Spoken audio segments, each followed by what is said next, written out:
Bonjour à tous, bienvenue, welcome, willkommen, buonasera, tout ça, pour ce qu'on cause de bande dessinée pendant une demi-heure sur Watch TV avec Nicolas Adolphi. Bonsoir Nicolas. Bonsoir Emmanuel. Et Laurent Giannati, notre partenaire BDGest, évidemment, est présent en duplex, mais là quand même, salut Laurent.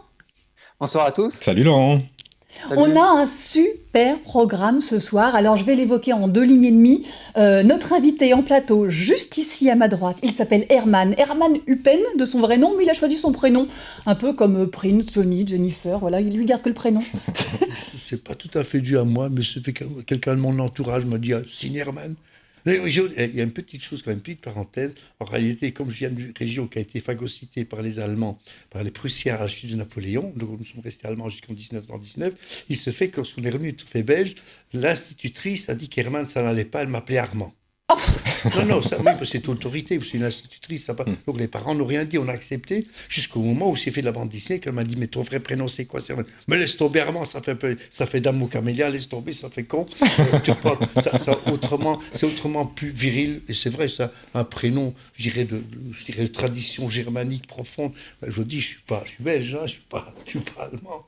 Un prénom ultra célèbre, évidemment, en tout cas dans la bande dessinée, puisque vous avez notamment obtenu, et c'est la meilleure distinction qu'on puisse avoir dans la bande dessinée, le Grand Prix d'Angoulême. C'était en janvier dernier, remis par vos pairs, donc c'est évidemment non seulement prestigieux, mais en plus, ça fait forcément plaisir, voilà, parce que c'est public, enfin voilà, tout le monde sait qu'on vous aime. C'est important comme prix. Oui, évidemment. Oui. Ah oui, bien sûr. Surtout que ça a été, ce qui m'a fait réellement plaisir, ça a été plébiscité. Et là, franchement, je m'y attendais pas. Là, j'étais même très étonné. Donc, je n'arrête pas de dire merci à ceux qui ont daigné se pencher sur mon cas. C'est un prix qui récompense votre carrière et c'est extrêmement mérité parce qu'on va l'évoquer dans cette émission. Évidemment, vous avez une belle et longue carrière. On va essayer d'évoquer un petit peu tout ça, mais pas que. Puisqu'en deuxième partie d'émission, on rendra hommage à Gottlieb, qui nous a quittés il y a 4 jours. Je dis qu'on est en direct, donc on est jeudi soir. C'était évidemment tout frais dans nos têtes, on ne pouvait pas passer à côté. Et ça a évidemment été un séisme dans le monde du 9e art. Beaucoup d'auteurs se sont manifestés, notamment sur les réseaux sociaux, pour dire toute leur tristesse. Et écoutez, on va rendre hommage à ce grand auteur. Et puis évidemment, je disais, Laurent est là, pas seulement pour décorer le plateau, mais aussi pour nous causer bande dessinée. Vous allez nous parler du Grand Prix de la critique qui a été décerné tout récemment aussi par la CBD au Voyage d'Ulysse, donc d'Emmanuel Lepage et Sophie Michel. On en reparle avec vous tout à l'heure, Laurent. Mais alors, j'avais envie, évidemment, on va parler avec notre invité, un petit jingle et on revient avec Herman.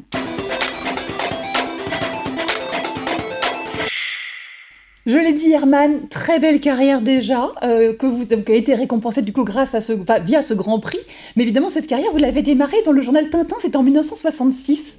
Est-ce que vous vous rappelez quand vous avez créé Bernard Prince? Est-ce que c'est un souvenir important tant d'années après? Est-ce que ça reste un moment... vous avez su à ce moment-là que vous rentriez par la petite porte, mais par la grande porte aussi, finalement? Écoutez, mettez-vous à la place de quelqu'un qui souhaite faire de la bande dessinée et à qui on propose de faire partie d'un studio grec, et le scénariste en question vous propose un personnage. Vous savez, c'est pas Bernard Prince qui m'a ravi, c'est de savoir que j'allais dessiner sur scénario de grec. Vous savez, on se pose pas de questions, on obéit. Hein.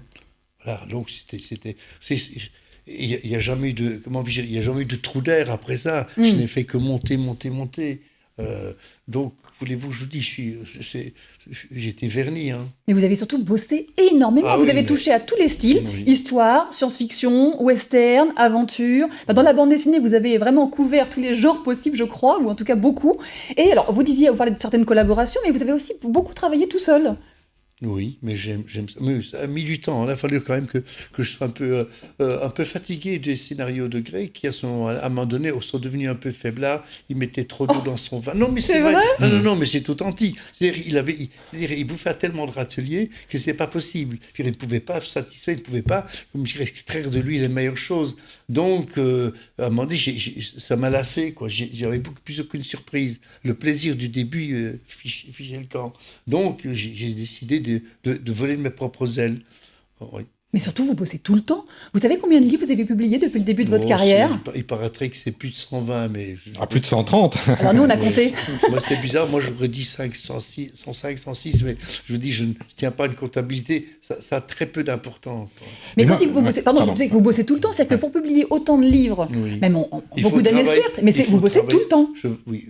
D'ailleurs, je n'ai pas de vacances, j'aime pas ça. J'ai une maison dans l'eau, Limousin. Là, j'ai des tables et tout. Bien sûr, moi, je sors quand même un peu. J'ai même une piscine. Pour vous dire, vous savez, ça, une piscine, j'y reste 5 minutes et puis j'en ai marre. Oui, je suis pas du genre à m'allonger avec des martyrs. Mais alors moi, je me pose la question, c'est quoi une journée type de Herman? Parce que alors, réussir à faire donc 136 albums en une quarantaine d'années, c'est 3-4 albums parfois dans l'année. C'est quoi une journée type de Herman? Parfois, oui, en effet.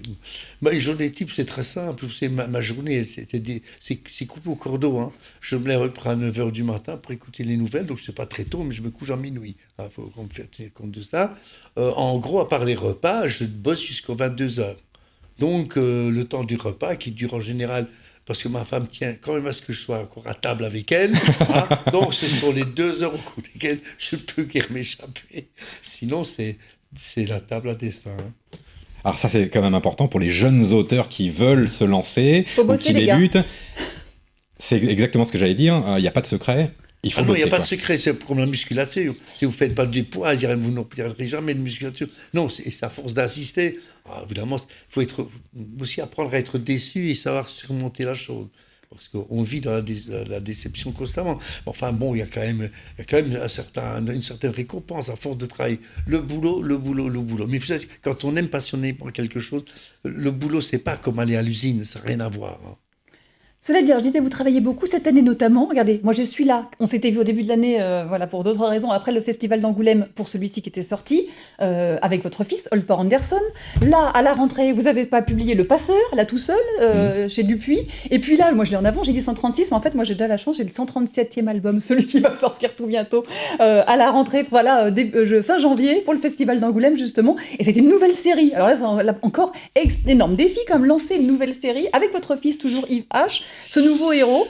C'est pas une de mes idées, je ne suis pas hostile, mais c'est mon fils, je dirais en cheville avec le rédacteur en chef des éditions Lombard, qui tout à coup en discutant, parce que je me rends compte que mon fils rencontre plus facilement ces gens que moi-même. Vous bossez, vous êtes à la table. Il est peut-être plus disponible que moi, et tout à coup ils ont pensé à l'idée éventuellement, étant donné que je voulais plus faire de commandes, de recommencer avec quelque chose de ce type-là, et voilà, mais à condition que ce ne soit pas du John Wayne, c'est tout. Hein, voilà. Écoutez, c'est du western, il y a encore des scènes extrêmement violentes. Moi, j'ai crié 2 fois en le lisant. C'est bien, il faut que les femmes crient. Non, mais c'est très très beau. C'est en couleur directe, toujours vous travaillez à l'ancienne, vraiment sur votre planche, vous peignez directement sur la planche. Tout à fait. Et puis un retour au western, de toute façon, est-ce que vous l'avez jamais quitté? Oui, pendant un certain moment, mais j'ai une petite nostalgie, mais sans gravité, parce que sinon, j'aurais recommencé bien avant. Mais vous savez, on peut pas tout... J'aime bien les one-shots, j'aime bien aborder certains sujets. J'avais fait un western, On a tué Wild Bill, parce que j'avais envie ce type de western-là, dont je suis d'ailleurs, franchement, sans fausse modestie, j'en suis très content. Je trouve qu'il a quelque chose de différent des autres. Bien sûr. Et bon, voilà, puisqu'on m'a remis sur le rail, je roule, donc c'est le premier d'une série. Jusqu'où irons-nous, je n'en sais rien.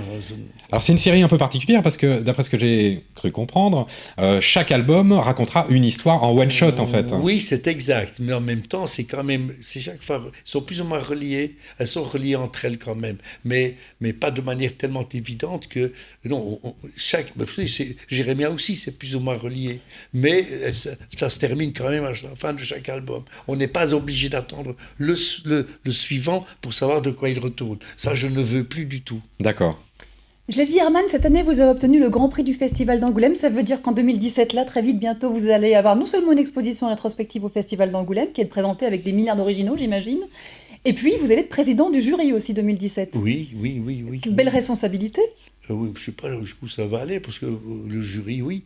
Mais non, pas du jury. Je suis désolé, parce que je ne veux plus faire partie d'un jury. Ah, vous faites pas ? Non, c'est plébiscite, ce sont les gens du métier qui oui, mais je crois que vous étiez président. Vous participiez. Non, je ne donnerai même pas mon avis. Non, parce que je veux que ce soit le public qui décide. Le public, en l'occurrence, il y a quand même des jurés qui vont donner... Oui, on peut dire aussi à ce moment-là, en cette occurrence, je suis quelqu'un du jury, du public aussi. Mais bon, en tout cas, l'expo, ça oui. Même, je ne vous dirai jamais pour qui je voterai, pour la simple raison que je ne dois pas faire ça. Je retirerai mon épingle du jeu. C'est pas mon boulot, ça. Alors moi, je voulais quand même juste revenir sur ce que vous disiez en intro, à savoir j'ai été plébiscité, j'ai été surpris, etc. Pour être honnête, moi, j'ai pas été surpris parce que ça fait quand même des années que votre nom revient fréquemment. Oui, mais ça fait des années qu'automatiquement c'était jeté de la table. Ok, mettons les choses au point. Préparer le costard et je m'en fichais. Ça ne me touchait pas. J'ai exprimé plus d'une fois que compte tenu de ce type de comportement, je trouve ça un peu déplorable, c'est mesquin, mais ça ne me touchait pas parce que ça fait longtemps qu'une bonne partie de l'humanité, ça, je n'avais aucune illusion à ce moment-là, un de plus, un de moins.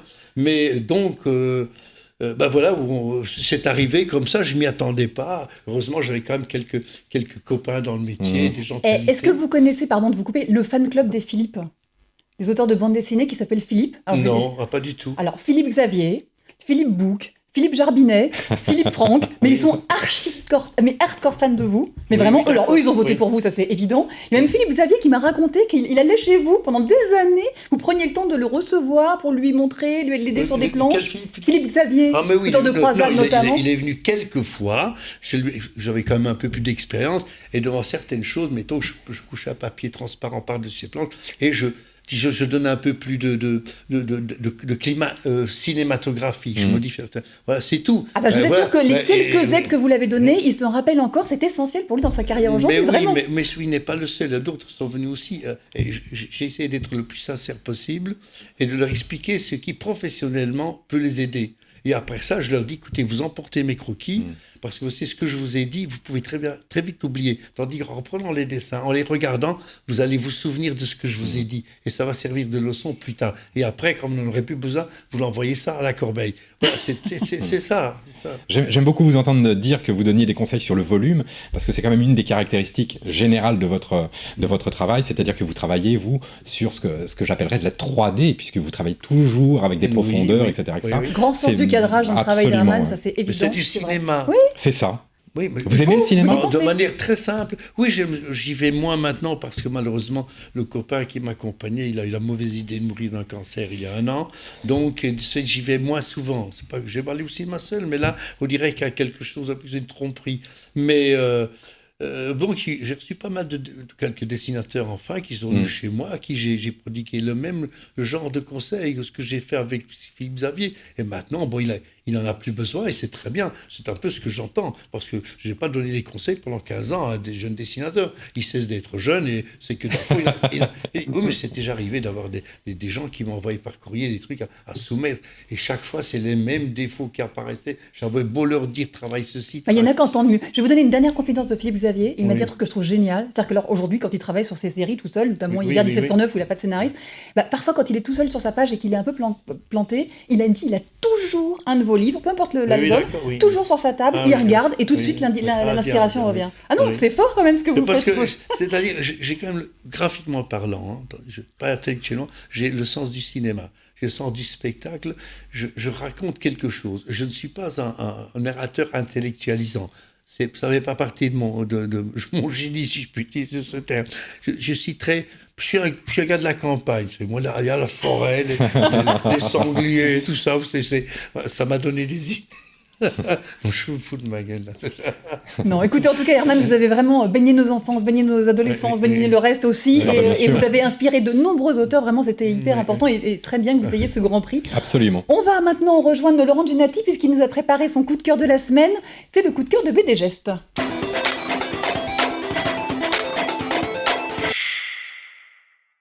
Cher Laurent, je l'ai dit en introduction tout à l'heure, vous avez choisi d'honorer dans cette semaine, dans cette émission, celui qui a eu le Grand Prix de la critique de la CBD 2017. Ce sera remis justement au Festival d'Angoulême fin janvier, mais il a d'ores et déjà été annoncé par l'Association des critiques de bande dessinée, c'est Les Voyages d'Ulysse. Absolument, je n'ai pas été le seul à l'honorer puisqu'il a eu beaucoup de succès en cette fin d'année. Alors avant d'évoquer Les Voyages d'Ulysse et d'évoquer le pitch et l'histoire, je vais vous évoquer un petit peu la genèse de l'album. Emma va vous en parler tout à l'heure, mais il faut parler des Voyages d'Anna, qui est un album sorti en 2005. Pourquoi Anna? Parce qu'Emmanuel Lepage avait une petite fille qui s'appelait Anna. Et il a eu l'idée de créer un album en son honneur.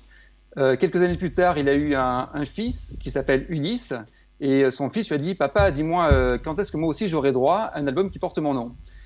Et donc, il a eu l'idée de créer un album, Les Voyages d'Ulysse, avec le prénom de son fils. Donc, au départ, ça devait être un livre d'illustration. Il a fait appel à un ami et à un maître, l'immense dessinateur René Follet, pour illustrer également cet album. Il a eu l'idée de récupérer quelques illustrations d'un album qui est sorti chez Dupuis en 71, qui s'appelle Les Grecs.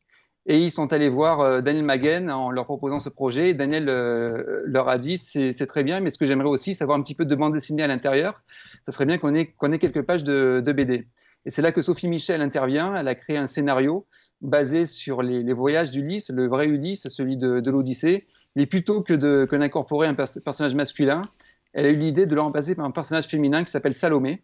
Et on suit donc les aventures de Salomé, qui est une maîtresse femme, qui a un bateau qui s'appelle l'Odysseus, qui est à la recherche d'un peintre qui s'appelle Amon, qui avait peint dans sa jeunesse, lorsque sa mère, lorsqu'elle était jeune. On suit aussi Jules Soulet, qui est un peintre qui cherche sa muse. C'est un magnifique album avec des planches somptueuses. D'ailleurs, lorsqu'Emmanuel Lepage évoque son album, il dit que ce n'est pas un album qu'on invente, mais un album qu'on a trouvé. C'est un album qui s'est construit brique après brique, avec René Follet, avec Sophie Michel, mais également avec Vincent Audin, maquettiste. D'ailleurs, si vous ouvrez l'album, vous verrez aussi du papier calque sur lesquels sont inscrits des passages de l'Odyssée. Il y a une narration qui est extraordinaire, voilà, des planches de René Follet qui sont magnifiques. Ouais. C'est un album qui a été publicité non seulement par BD Geste, effectivement par la CBD aussi. Un album qui va très bien aller sous un sapin de Noël. Par exemple. Évidemment. Un magnifique cadeau à faire. Illustrateur belge, René Follet, forcément. Herman, vous le connaissez, René? Oui, bien, il est un peu plus âgé. Non, mais c'est un type magnifique. Oui, là, franchement, vous savez, c'est pas une autorité à refaire. C'est un truc, c'est établi, quand tout le monde, quelqu'un qui n'aime pas René Follet, il y a quelque chose qui va pas. Alors, moi, je connais énormément d'auteurs qui sont effectivement très admiratifs de son travail, mais je trouve qu'il n'est pas assez connu par le public. Donc, du coup, oui, mais il n'a peut-être pas fait grand-chose. C'est un garçon assez calme.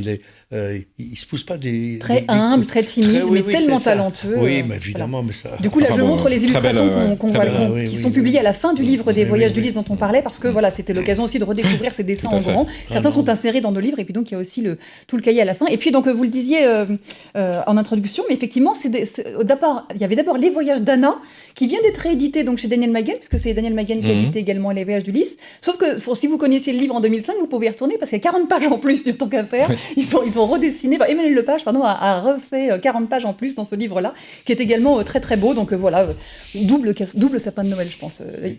Aussi quelqu'un qui est remarquable. Emmanuel Lepage. Ah bah évidemment. Non, voilà. On a des bons auteurs, on va bien le dire. Excellent. On a cette chance-là. Beaucoup, oui.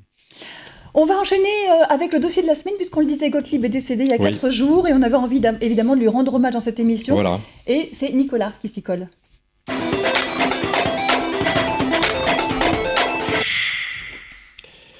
Donc voilà, Gottlieb nous a quittés il y a quelques jours.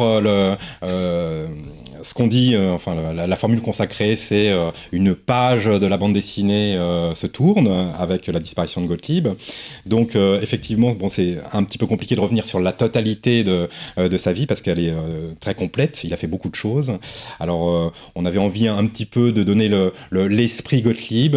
Gottlieb est né à Paris, d'une famille juive hongroise. Donc il est né en 1934. Il a donc vécu la guerre avec l'occupation, etc. La guerre a emporté son père en camp de concentration. Son père est mort à Buchenwald. Après-guerre, donc pupille de la nation, il a fait peu d'études. BEPC à l'époque, en poche, il a commencé à travailler. En tant que comptable, c'est assez surprenant quand on connaît Gottlieb. Il était passionné de dessin et c'est là donc qu'il a, en cours du soir, intégré l'École supérieure des arts appliqués du Perret et qu'il s'est lancé finalement dans ce qui le passionnait depuis toujours, c'est-à-dire le dessin. On va passer sur les débuts d'un jeune homme qui, à droite, à gauche, au journal de Mickey et d'autres magazines de l'époque. C'était plus facile de lance. commander dans les magazines au début, à l'époque. Hein. C'est vrai qu'aujourd'hui, c'est... Parce qu'il y en avait plus. Il y en avait plus. Et il y avait peut-être moins de demandes aussi. Il y avait peut-être moins d'artistes. Peut-être aussi, mais il y a pas mal plus de lecteurs aussi. Hein. Et il y avait aussi les plus de habitudes lecteurs. ont beaucoup changé. Hein. Lecteurs de magazines, maintenant ils lisent des albums, il y a des lecteurs oui, toujours. Oui, évidemment, oui, d'accord. Donc en fait, après avoir fait, on va dire, ses premières armes en tant que lettreur, en fait, dans les studios d'Edimonde qui publiait le journal de Mickey, il va pouvoir en 1962 déposer un dossier avec quelques pages chez Vaillant à l'époque, ce qui va lui permettre de se lancer directement dans sa première série qui s'appelle Nanar et Jujube. Mais c'est là qu'est né Guiluron. Eh ben c'est ça. Ben voilà, c'est ça. Parmi les il en est resté un. Voilà. Et parmi les personnages de cette série, effectivement, il y a cette espèce de chien que tout le monde connaît, et comme son nom ne l'indique pas, qui a l'air toujours malheureux, avec un droupie. voilà, une espèce de droupie. C'est tout à fait ça. C'est une espèce de droupie à la française. D'ailleurs, le Guéluron, il y aura une série absolument gigantesque d'albums entre les petits formats et les grands formats. Guéluron va devenir un des personnages incontournables, évidemment, de Gottlieb.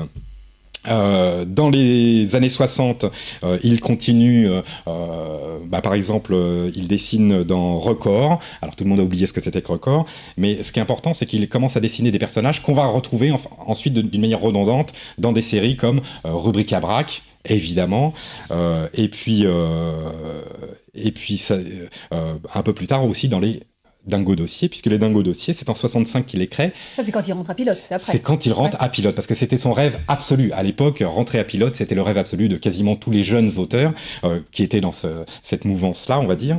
Et surtout, il a la chance de rentrer à Pilote, et au bout de 3 mois, il y a un certain René Goscinny qui vient le voir et qui lui dit « J'ai un projet, si on travaillait ensemble », et c'est comme ça que vont naître les fameux Dingo Dossier. Voilà, donc il va travailler ensuite avec Mandrika, il va travailler avec Alexis aussi, pendant la fin des années 60, jusqu'en 71, où il va créer...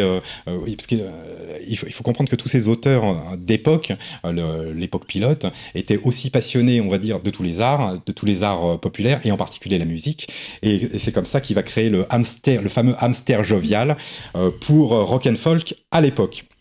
1972, c'est un premier tournant parce que en 1972, il lance L'Écho des Savanes. C'est quand même pas rien. C'est un magazine incontournable qui existe encore. Il le crée à l'époque avec Bretéché et Mandrika. Alors là, il va pouvoir se lâcher, puisqu'il va commencer à aborder des thématiques en toute liberté, dont la BD ne se préoccupait pas, et sur un ton plutôt rentre-dedans. Vous vous rappelez de l'arrivée de l'Écho des Savanes, Herman ? J'entrais à peine, je venais d'entrer dans le métier. Ouais, je suis entré tardivement, c'est en 65 je suis entré, donc il a fallu quand même un petit moment pour qu'on me jette ça sur la table dans le studio grec, parce que à ce moment-là, non. Mais après, en effet, oui, de temps en temps, je feuilletais. Oui. Et le trio de départ, alors c'est ça qui est assez étonnant, Mandrika, Bretéché et Gottlieb, en fait, vont faire que 10 numéros dans le magazine avant de partir, mais naîtra quand même de cette période-là l'album Ralovli, qui est une des références, on va dire, de Gottlieb, justement parce qu'il parle de Dieu, du sexe, etc., et d'une manière extrêmement impudente, comme il savait le faire. Shocking, voilà. Alors c'est marrant parce que c'est début des années 70, ça marque aussi un autre intérêt qui a toujours été présent dans la vie de Gottlieb, c'est-à-dire le cinéma. C'est-à-dire qu'il va non pas se lancer dans le cinéma, mais il va commencer à faire des apparitions dans le cinéma. Alors on va le voir par exemple dans le film L'An 1 de GB, on va le retrouver dans Les Doigts de la Tête de Jacques Doyon, on va le retrouver dans Joël et les acteurs, etc., etc. Enfin dans tout un tas de films au cours des années 70 jusqu'aux années 80. Et au début d'ailleurs des années 2000, on va le retrouver dans Le Nouveau Jean-Claude de Tronchet. C'est drôle. Et Les Clés de bagnole de Laurent Baffy. Bon, voilà, c'est juste en passant. Et d'ailleurs, il va même co-scénariser un film qui était un incontournable du cinéma français, à savoir Les WC étaient fermés de l'intérieur. Le fameux Les WC étaient... C'est Patrice Lecomte, le scénario. Oui, tout à fait. Et la réalisation, enfin. Ouais. Voilà. Et il y fait, je crois, une petite apparition, avec Coluche, d'ailleurs. Donc ça, c'est en 75. Et en 75, il va aussi créer quelque chose qui existe encore aujourd'hui avec son ami d'enfance Jacques Diamant.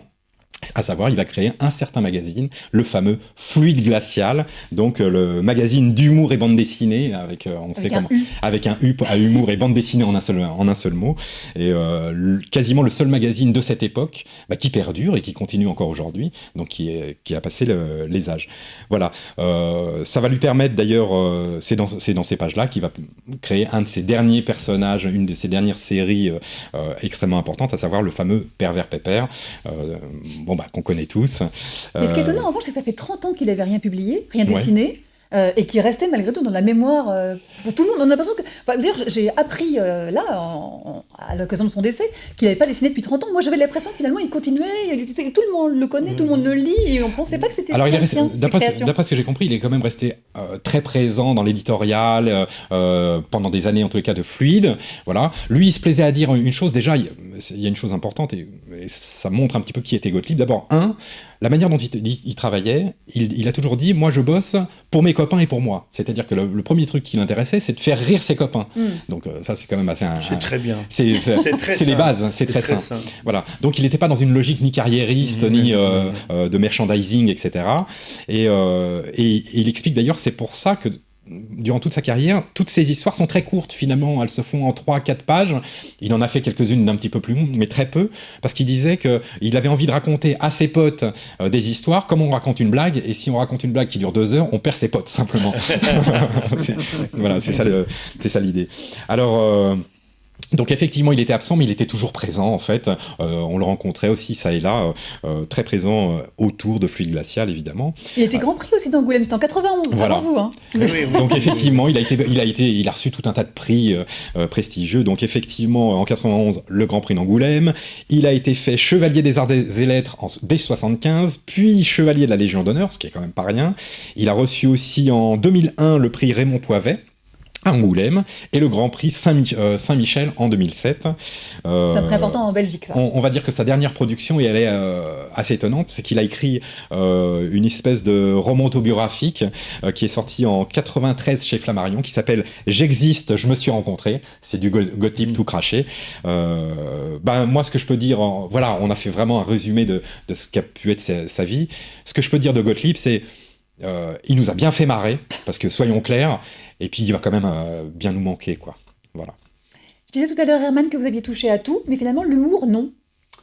C'est-à-dire, il y a un peu d'humour quand même dans mes histoires. Non, mais il n'y a pas de l'humour à la Gottlieb, vous voyez ce que je veux dire, ça, pas du tout. Pas de ce côté-là. Ouais. Non, il faut être doué pour ça. Chacun a plus sa spécialité. Mais raconter une histoire, et dans ma part, parce que je travaille sur le scénario d'autrui, mais mes propres scénarios, il y a quelque chose qui rejoint un moment où je suis un peu corrosif, cette espèce d'humour corrosif. L'humour très gentil, ça, c'est pas fait pour moi, ça. Écoutez, on va inviter en tout cas nos téléspectateurs à aller revoir tous vos livres, même s'il n'y a pas d'humour toujours aussi franc que ça, mais vraiment, vous faites partie vraiment de nos auteurs incontournables. On était très très très contents de vous avoir en direct aujourd'hui, Herman, avec nous. Et vraiment. moi aussi. Merci. Vous pourrez évidemment revoir cette émission en replay sur le site de Watch TV, sur le site de notre partenaire BD Gest, et puis évidemment sur YouTube, Dailymotion, même en podcast, enfin un peu partout, faites-vous plaisir. Et en Facebook Live, puisque on était également en direct sur Facebook. 1000 fois merci de nous avoir suivis. Merci à Nicolas. À très bientôt, au 22. On se retrouve le 22. Dans 2 semaines, voilà, on fera une spéciale Festival d'Angoulême et spéciale beau livre de fin d'année. Merci à Laurent en duplex qui était là, et puis aussi à Benjamin qui réalise cette émission derrière la vitre, mais qui est là aussi. Voilà, j'ai plein de garçons avec moi. Super. 1000 fois merci, à très très vite, bonne fin de soirée, au revoir. Au revoir à tous.